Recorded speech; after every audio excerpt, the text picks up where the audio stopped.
Welcome in again to another episode of The Works of Jim. I'm Diane. Any house cleaning things you wanted to go over? What do you mean? You know, sometimes I've always devoted the beginning to talk about last time. Right. Or any other things that you might think are topical before we jump into crypto, which I know you're not thrilled about the topic.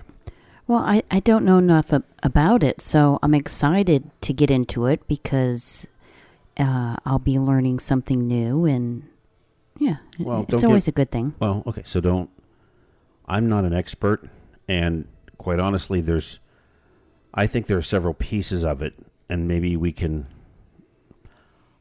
I wish I knew more about the blockchain portion of how crypto works. I understand, or at least I think I understand, and of course, if anyone can help us, comments, leave them, or maybe we'll have you on the show if you're an expert. Love to talk to you about it, or correct anything I got wrong. But the concept of crypto, and I guess the reason I'm more interested in learning more about it, recent developments, well, the whole Nancy Guthrie thing, let's face it, that was a big thing initially, right? Is the ransom Right, they note. wanted payment with crypto. Well, and then the media was fawning over the individual that wrote the note because it was so well written, right? Right. Which leaves me out. But the whole... Yeah, it could have been ChatGPT Well, that's wrote exactly the first thing I had thought was... Right. When I need to write a complete sentence, I throw it at a Quillbot. Love that one. And what's kind of neat about that one, and of course you could pay for the service, but you can have it check your grammar. I mean, it's basic things that Word used to do, right? Right, and then there was Grammarly that would help. But they have a little toggle switch that allows you to be less, I don't say, it starts out with you can... Informal. As well as to more fluent or more sensational style of writing that thing that you just wrote. It's actually quite interesting. Is that the one that you could set the basic age level of who would be reading it? So it isn't too highbrow or too lowbrow. Well, since we're here, I don't see there's humanized, formal, academic, simple, creative more. Yeah. When it comes to the rephrasing or paraphrasing of course, and it does other languages too, which is cool. All right. I guess if I were going to write a ransom note, we'd watch enough murder shows about profiling that it sometimes even just like with Ted Kaczynski, the style in which he wrote, the way he turned a phrase, or common misspellings that they can compare it to things that you've written before. So, yeah, I mean, it beats cutting out the magazine letters and pasting it on your note. Well, I mean, it's not funny, but... Well, okay, you're the literature person, and I think it's all programming, right? You've got it for AI, in this case, what we think is AI. It's nothing more than Word, like I said, could do, and taking a sentence and looking for the subject, any verbs, adjectives around it, and the basic rules that exist that you can, quickly scan a database of words. And what is it? The one that I got completed. Preposition. Don't start a sentence with a preposition. You don't end a sentence. Yeah, see? Okay. My mother was an English major, so there... Start, end, who cares? When they're one big sentence, it doesn't really matter to me. The idea, though, is that again, this is artificial intelligence, which would be a great topic at some point in time. So the person that, or supposedly the kidnappers of Nancy Guthrie demanded crypto. And immediately it bothered me that the media goes, oh, we'll never find this person because there's so much anonymity in crypto. That's actually not true. Right, that's what I thought. And that's why I was looking forward to this subject, because there's so many things that I misunderstood because I just don't know. I haven't done a deep dive. Crypto, in its purest sense, crypto is either creating its own investment vehicle in a currency, and we know some famous ones like Bitcoin, right? Doge, Beat, Beetlejuice from Howard Stern. Oh, yeah. He had his own crypto. Bitcoin. But it's nothing more than an investment. Or in this particular case, what they've done is like with Bitcoin, it started out nothing, and at one point 6 months ago it was $120,000 for one Bitcoin. Now it's down to 65. That's a significant loss.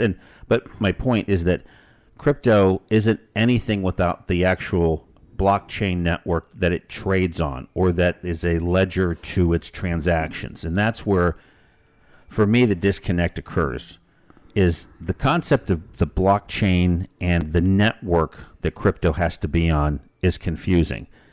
And the part where, like I said, back to where I was upset, is the media treated this as a completely anonymous thing. Most crypto is regulated to a certain degree. They don't fall under the same guidelines that the federal government has for banks, where if there's a transaction greater than $10,000, forms have to be filled out. None or of that. 5,000, yeah. None of that. None of that happens because part of the way crypto works is you're moving monies from other people's wallets, either to yours or moving it from yours to others. But I guess for me, to help understand the whole idea, at least I thought, is why do we even care about digital currency over old-fashioned currency, or what they call stablecoin? Right. Stablecoin is actually a term that is now becoming more popular in the crypto industry because, this is the funny part, stablecoin, unlike a Bitcoin or unlike all the other cryptocurrencies, stablecoin is actually based on a fiat. And by definition, a fiat is what currency is. It's a coin. It's a physical, tangible commodity, something you put in your hand or your wallet. Okay. And so, like most governments or most societies over time, right, had currency or a fiat type currency. It was, a couple, 3 rocks. That turned into a coin. That turned into paper money. And that whole piece, that is, in essence, what a stable coin in the crypto world is all about. But again, based on something of perceived tangible value. Right. Right. And I guess that's, so back to the idea of trying to understand crypto, or at least how I've tried to understand the whole concept of not real money. Grunk, no, not real money. The greatest line that Nikki Glaser had in a roast was, and it was the Tom Brady roast, but for some reason Gronk came up. Well, they're both in football. Right. And Nikki points out how Tom lost millions in crypto. And the joke was that, Gronk knew that not real money. But there were a lot of different, well, let's face it, Sam Bankman-Fried, he had an entire exchange go bankrupt based on this. That was something. And it's funny, he's actually starting to, they're unveiling, it was FTC, I think, was the name of the coin or something to that effect, and he's got version 2.0 coming out shortly. And he's doing this from jail. But that whole and other... people are going to believe it this time. Like Charlie Brown going to kick the football. This time he's going to kick it. We all kick ourselves that if we had bought into any of the Bitcoin from day one, right, even at 60,000, that's a lot of money. Yes, it was 100, it's lost some value in the last 6 months. And the volatility, I don't understand why anybody would want to be in crypto, is, again, look, 6 months ago it was 120. And now one Bitcoin is worth half that, 40%. Right. But I guess my attempt to try to understand this is, why are we upset with real money versus, because again, it all comes back to government overreach. The advantage of crypto was there was no such a beast, if you will, no burden of any institution, in particular any government, because crypto is around the world. There's no such thing as, currency conversions. Oh. Right? Think about it. I guess that is a good point for international business. Yeah, Bitcoin is Bitcoin. Dogecoin is a Dogecoin. And they all have their own intrinsic value, which is fine. But, again, no government overreach and or, to a certain degree, some anonymity. Like I said, the concepts of the network and how the blockchain disperses the pieces or the bits of the coin and the address that it has in which it's taking, a debit and a credit. It's basic accounting. If someone's got a buck in their account and they're going to give you half of that buck, they move a half a Bitcoin in this case. Forgive me a bad analogy, but so they have one Bitcoin and they want to give you half of that Bitcoin. So in essence, they move and they create an address that has a half, or they find somebody that's got two halves. They exchange. Ultimately, that address of that coin then resides in your digital wallet. Okay. The thing that makes it a little bit more anonymous is, unlike a bank account's got a name on it, your digital wallet is just it's 33 it's 33 to 36 characters. Numbers and letters, uppercase and lowercase. Well, it's not like there's a directory that says, It's hard. It's not as easy to turn over records to somebody if they're doing an investigation. TMZ was advertising the person or the people that were looking for the crypto and the Nancy Guthrie thing. Here's their address. Well, that doesn't do anything for you other than, hey, you got their address. It's like a street address. At least, again, I'm not sure that I understand why everyone was so upset that this is so secret. It's like an IP. Ultimately an IP address can be tied to a location. Maybe not your home particularly, but IP numbers, the segments, each one of them are allocated regionally. That's the way it works.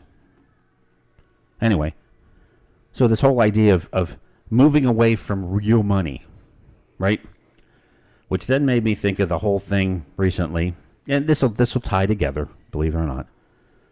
Or at least in my mind it will. Let's see if it does. But Musk was part of that whole, little special club that Trump had when he first... Efficiencies. The efficiencies in government. Yeah, and I think it was called Doge. Yeah. Which I don't know if that was a cute little play on the other coin that he had made fun of Doge one day on SNL, and then the next day Doge went from like 3 cents to 4 cents. But let's face it, that's a huge rise. Right. But so Musk came in to try to find efficiencies in government. And of course, part of Trump's platform was that he wanted to investigate more into crypto. And like I said, there are banks now that are getting into crypto that are regulated to a certain degree, but they're not regulated the same way as a savings and loan is, or your bank, FDIC and all that stuff. So Musk comes in and he decides the first thing he goes and he tackles the Treasury. And he comes to this brilliant conclusion that, hey, it costs us 3.5 cents to make a penny. Let's get rid of it. On the surface, that sounds like golf clap, right? But no. Well, so some of the things, let's put, I guess, some of the pros in eliminating a penny is that, let's face it, nothing costs a penny like it used to. Penny candy. Right. Bread at 15 cents. Hey, you'd have 15 pennies in your pocket. It's easy, right? Right. One of the things that they came up with from an analytical perspective, and it actually makes a lot of sense, is when you do make the pennies that you do, and on average, they made 3 billion pennies a year. Wow. Well, here's one for you. So each penny weighs 2.5 grams. And that total weight is 8,000 tons. Jeez. So that's, again, when they do things like, it stretches around them, from here to the moon 3 times, trying to make a big number relatable to a human. That's not relatable when you go to me. Distribute, when you deliver something and it's by weight, the freight cost would be. So yeah, the 8,000 tons which would be, 8,000 times 2,000 pounds. So that's, oh God, is it 16 something? Is it 16 million or 1,600,000 pounds? Anyway, so I did this in reverse. 1 pound of penny, or $4.50 of pennies, weighs a pound. That's not a lot. Well, it's a lot to put in your wallet or pocket. Mm-hmm. A penny, a pound worth of currency that only nets you $4.50. The point being is that extrapolate that 1 pound into 1 ton or 2,000. So that's 90,000 pennies, 900,000 pennies, excuse me. And 900,000. Looking at my numbers, I'm trying to figure out. Ultimately, it 450 pennies into a ton. 1 ton is just $9,000. So, back to the Musk thing, where he didn't realize that it made sense. Again, here's the pro. Well, if you're moving, if indeed you want to go pay off, go buy a car for $9,000, you're moving a ton of pennies, literally 2,000 pounds of pennies. No one's going to take that. Well, no one's going to roll that. Yeah, How do you can't pay for anything with that. So that was, again, in retrospect, makes sense. But then you have the issue of, yes, here's the con, the rounding. Mm-hmm. Well, all of our local and state taxes, they're not in 5% increments.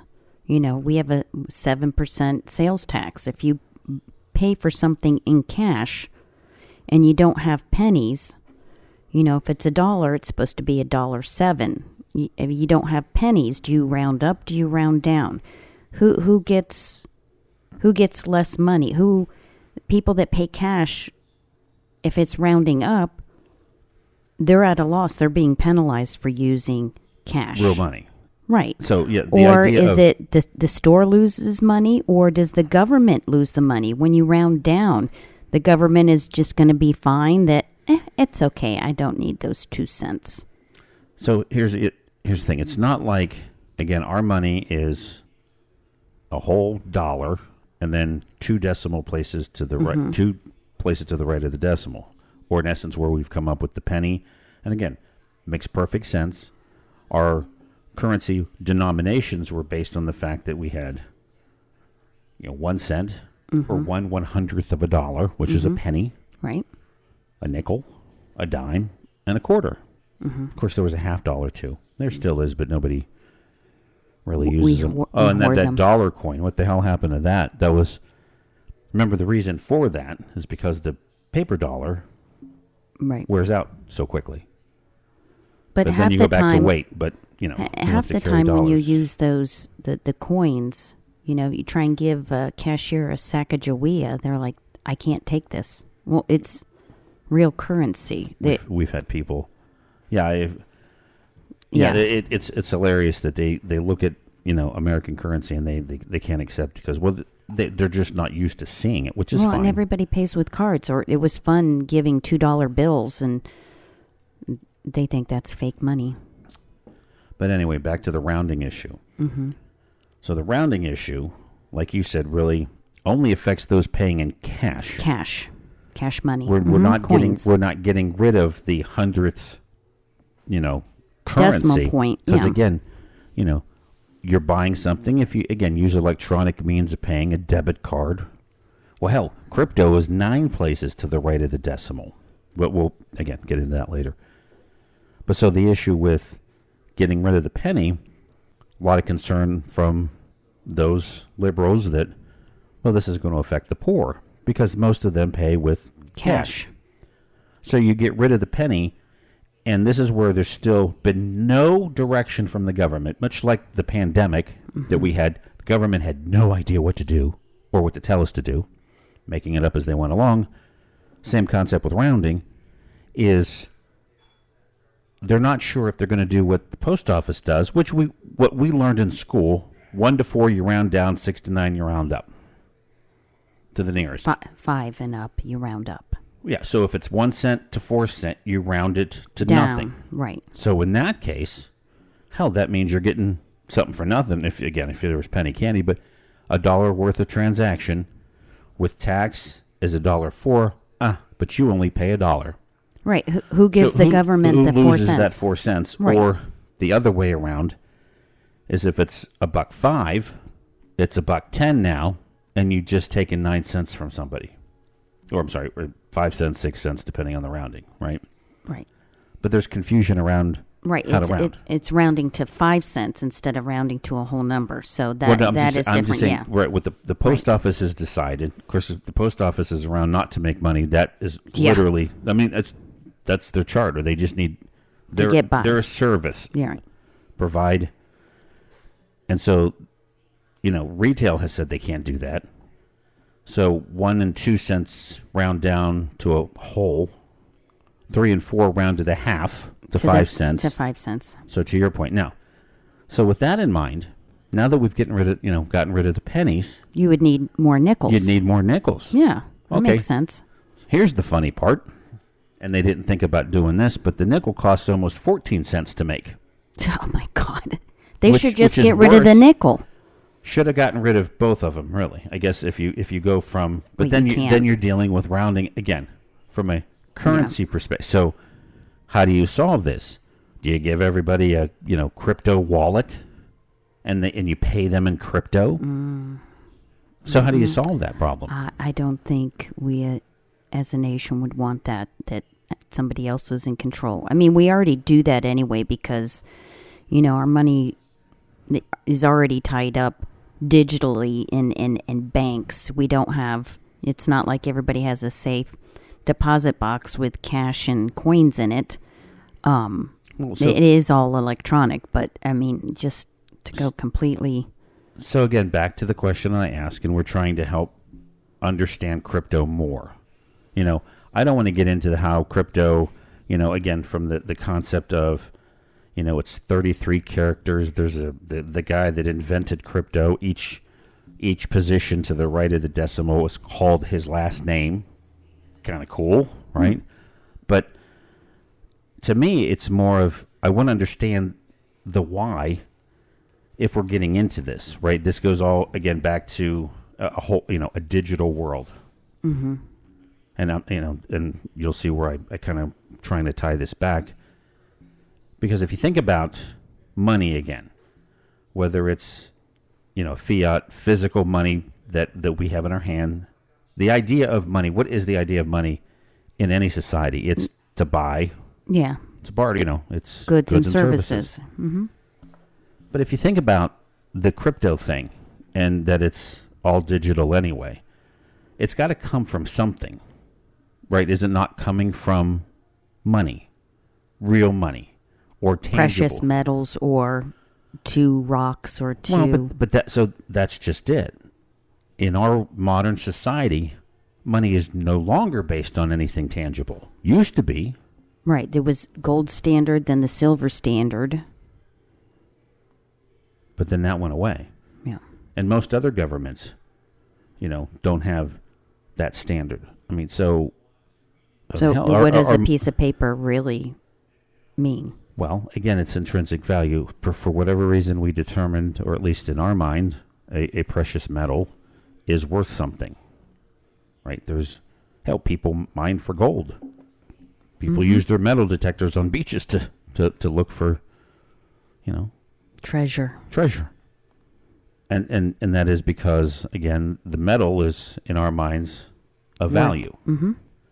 And let's face it, if you look at the price of silver today, or gold's at 5,000, silver's at nearly all-time high of 80. So, but of course, here's the funny thing. So, it sounds hypocritical. We all want to base our money on something tangible like silver or gold or some other precious metal. But then we want to turn it back into money so we can spend it. But I guess where I was going with this is the idea that our money isn't really tied to anything of value. Not a piece of gold in Fort Knox anymore. Hell, that's a good conspiracy. Why didn't we come up with that one?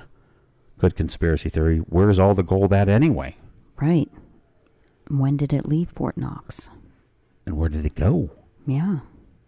But the idea of, in modern banking or modern society today, banks don't really deal in money. I mean, if you think about how is money... So in those days, the government wouldn't print out any money unless there was something in the government's vault that was of value, right? That's why once we've come off the standard, how many financial institutions have been freaked out by something in the media or some other conspiracy theory, and banks that have gone under because people have run to them to get their cash out. To get cash money. What they don't have. Because someone said, there's no cash. So like the savings and loan fiasco in the 80s. Yeah. And all the Silicon banks that were what created, or in essence helped, it didn't, we didn't know it at the time, but created what turned into that 2008 housing bubble. Oh, God. Yeah. Which was also a financial ruin. Yeah. But because they take advantage of the way the system is supposed to work. So, unlike in crypto, this is, again, real money, or today's fiat money, is the idea that I have $1,000, I put it in my local bank. And the bank says, because of the regulations that exist, I only have to put 1,000 of that into my safe, because I can then go loan 8,000 of that out and make money, off the interest. Right. Because the whole concept of the system is we're all buying stuff, and we're it's consumable, we're moving things, that's how the economy grows, right? Is that we have this, constant, we're consuming. So the banks loaned out the money at an interest rate, and supposedly, and again, how the whole thing is supposed to work is the banks make money. We get our car because we're paying it off in installments, or our home. But then look what happened. 2008 example. The houses are no longer worth what you bought it for. Well, and why is that? Because then early on in crypto, much like it's treated now, it's an investment vehicle. So right, until it isn't. So you had all of these subprime loan homes, or what you and I knew more of was the notion of, and this still kills me, it doesn't happen as much today, but remember the sweat equity and a down payment. If you saw a home you wanted and you didn't have the down payment, or in essence weren't really financially viable to pay the damn thing. Right. They would just add that, make the mortgage bigger to cover and give you that. So give you a loan for the down payment. Again, circumventing the rules that exist or that are supposed to be in place. Or, buy a couple gallons of paint, we're going to give you $10,000 equity, and it makes the home look like it's worth more. But then people started catching on because interest rates were higher and kept going higher. And then we knew somebody that they just walked away from their house. Yeah. Now, this California was a little bit more exaggerated, like it always is, but again, back to the whole trying to tie this into a nice, neat bow, understanding the crypto thing, right? So, in some respects, the folks that are for it, like it because the notion of, just like I gave the example of physical money, it costs money to make money. It costs a lot more to make some sorts of money, like pennies and nickels. Right. Well, it does cost money because if it's all electronic and all these computers, electricity isn't from jelly beans. Oh no, it is. And this is where I'm trying to tie it back into the notion of, if it's all sitting on someone's computer, and part of that whole blockchain network thing are a bunch of these networks. So these networks have stood up all of these servers in these data centers, and they mine. The term mine is, so they're out there competing for a crypto signature or a bit of that cryptocurrency. And that's how they make money. They're making money on the storage, and if you will, but they call it data. It's mining of crypto. It's where they store that 33 to 36 character encrypted bit that represents one piece of the blockchain transaction for the amount. And that also, and again, all of that's incredibly complicated. But the notion of, hey, like in my banking example, I walk in with $1,000 and in the old days, they'd write in your little savings ledger, $1,000, and they'd stamp it. And that made it official. No computers involved. No chance of it, electricity not being there one day and it wipes out. Or you lose connection to the internet. Oh, my God. Yeah. If you don't have internet connection, you have no access to your money. Right. But in the old days, you'd have that little savings ledger. Yeah. And it had a number written in it that you could go down and, but then, of course, people would get excited and maybe too many would run to the bank to try to get their money out, and that $1,000 was worthless, just like the crypto, disappears. But at least with money, you have something tangible. Right. I still remember as a young girl, I don't know why I went to the bank on my own. It was the 70s, Nobody watched kids back then. But I took all my Kennedy half dollars and I went to the bank and I deposited them for safekeeping. Because in my mind, with cartoons, you take it to the bank and it's a vault. And then you can go in and like Scrooge McDuck, you can touch your money. And I'd gone back at another time to get my half dollars out, and they gave me dollar bills. And I was so upset because I thought you put it in, you get it out, you get the exact same thing, like a safe deposit box. Boy, that was harsh. But it's, and I guess it would work the other way. Let's say you put in a bunch of quarters and they gave you half dollars on the other end of that. Yeah, that would have been nice. But I was too embarrassed. Why? Because there's silver and $50 back then. Right. There were silver in quarters too, but not as much. Well, and my grandmother had given me those half dollars. They were Kennedy half dollars because they had silver in them. So it's the idea of, again, we have something tangible. That you gave a good example on our pre-show discussion of, we're all afraid of the EMP, right? What the hell does that stand for again? Electromagnetic pulse. Yeah. Yeah. Well, again, like I said, if you're in a store, I mean, how many times are you in a grocery store and your damn cell phone doesn't work? Can you imagine trying to use crypto at the checkout, and because you can't, you don't have a good enough signal, you're not able to pay for your groceries. Right.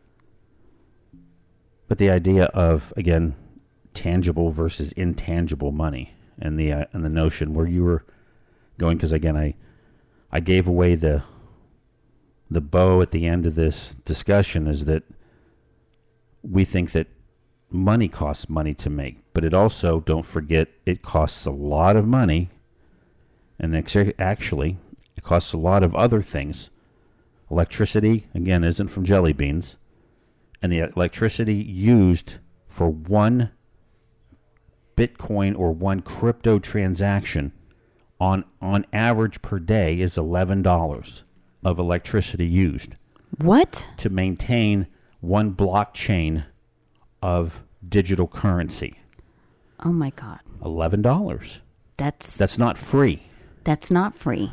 And yet, again, but to stand this up, you have the miners with their servers, and for them, they're into it. And I think the last time, and there's some website, we could post it in our comments, that kind of keeps track of this. So it costs them, with all their hardware, about $9. So they're making $2, if you will, on standing up or having access to the one Bitcoin, or the block in the chain, etc. But here's the thing. Recently, every time it seems like I've turned around, internet's down. I mean, could you imagine you're at a situation and you need your money? I guess it would be no different if you're using your debit card. Right. But even those have kind of default, hey, look, well, I think they're good for a couple $100 if there's no communication between the bank. But that's why Visa and MasterCard exist. That's a whole different network. But, I mean, the reality is, I get it. It is digital, a debit card. Mm-hmm. Same thing, I guess. But it's sitting in your account, unlike, for example, if it was sitting in crypto in Bitcoin, doing nothing, you would have lost 40% of what was in your account. Right. Just because of the volatility. No volatility in, real money, if you will. Well, less. Less. So, yeah, that's the whole... And I still, I feel unsatisfied because I do know a little bit more about crypto, but it's the blockchain piece of it that's still very, very confusing. But the idea of why are we as a society wanting to go to this sort of currency other than government outreach and regulation that none of us are happy about. But at the same time, it sure is nice to have some of that. If, God forbid, there was a run on the bank, that's that FDIC thing, right? Mm-hmm. Deposit insurance. But hell, that's only good for a certain amount. So if push comes to shove. But right. We all want our cake and eat it too. Right. Well, and that's why there's Ozempic. And people like the idea that if you get in early enough with a crypto that you could make mad money. You could also lose mad money. I think I'd rather have GameStop stock. Remember that whole thing? That was a fun that Netflix was a fun series. Yeah. Where shorting stocks. No, it wasn't. I don't think it was a matter of shorting. It was just the guy, Robin. Well, Robinhood came from this idea, or at least the idea of instead of having to buy, I can't afford a share. I can't afford one Bitcoin.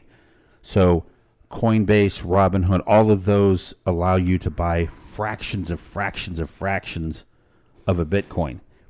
And hell, now there's one of them that your reward money, instead of the 2% cash back or whatever it is, they give you crypto. Oh. Well, again, that sounds all great in theory, but... Until you realize they gave you a nothing burger. Well, right, but does DoorDash take crypto? See, there's a whole, you got to convert it from cash into crypto, and then ultimately... Go from crypto to cash. Right.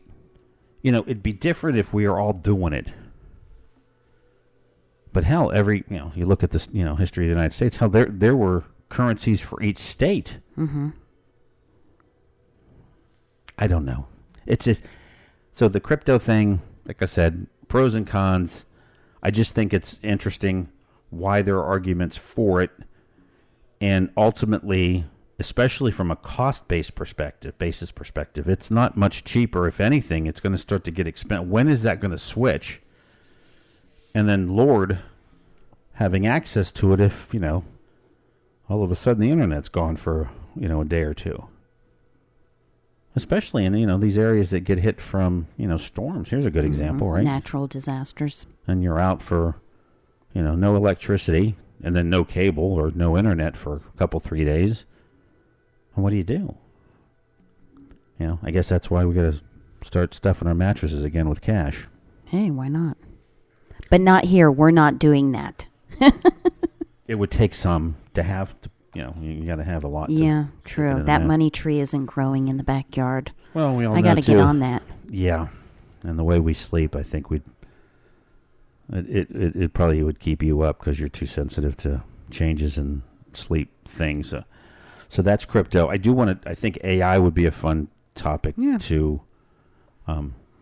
Before we started this conversation, I had found a way to. Have you noticed that with your browsers, the first thing that is the AI overview. AI overview. Where the hell does that come from, first of all? And some of the information is just plain wrong. Well, it's like the Cliff Notes. Mm-hmm. Isn't that what those books were called? Yeah. So it's like the Cliff Notes of Internet now. What the I mean, Jesus. I can read an article. How can it be any easier? Right. Then it's at your fingertips, a couple of clicks. But then again, I guess you could argue that I was never one to take the first thing. I'd always scroll to the bottom of the page. If I was looking up something, right, I wouldn't take the first three things. But and again, maybe that's a function of the advertising and how to bump yourself up Right. in the search. And that was an interesting topic. The whole idea of the internet being the wild, wild west of media, and how print and magazines, used to be hear ye, read all about it, and nothing was valid. And how subscriptions changed that like the New York Times subscription, so that everything was vetted. The internet and AI, it's the wild west of information that's not vetted. So that'd be another topic. I got to find that book about it, and share it with y'all. Yeah, I had no idea.